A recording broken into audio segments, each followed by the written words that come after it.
Mona Lisa Khan is now coming on the stage to recite an English poem named Contemplation, written by John Carpenter. Hello, dear friend. I'm Mona Lisa. I'm in class 7. Now, I'm going to recite a beautiful poem named Contemplation, written by John Carpenter.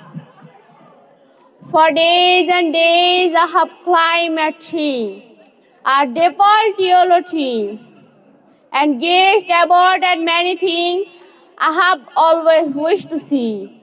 I see the green and gentle fields, all bounded in with hedge, and shining rivers swimming through the rushes on the hedge, and little sheep who play all day.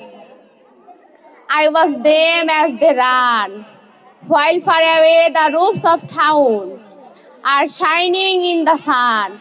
I think it's very nice to sit so high and look so far. How very large the world can be, how many things there are. Thank you, everybody. Sir, Thank you, Mona Lisa Khan, for your nice recitation. sir, very listen. আসলে ইংরেজি কবিতা ভাব ফুটিয়ে তোলা আমরা বাঙালিদের জন্য অনেক কঠিন, তারপরে যতটুকু চেষ্টা করা গেছে এই জন্য আমি আমাদের বাচ্চাদেরকে করতালির মাধ্যমে উৎসাহ প্রদান করার জন্য অনুরোধ করছি। Please make a big hand for Mona Lisa.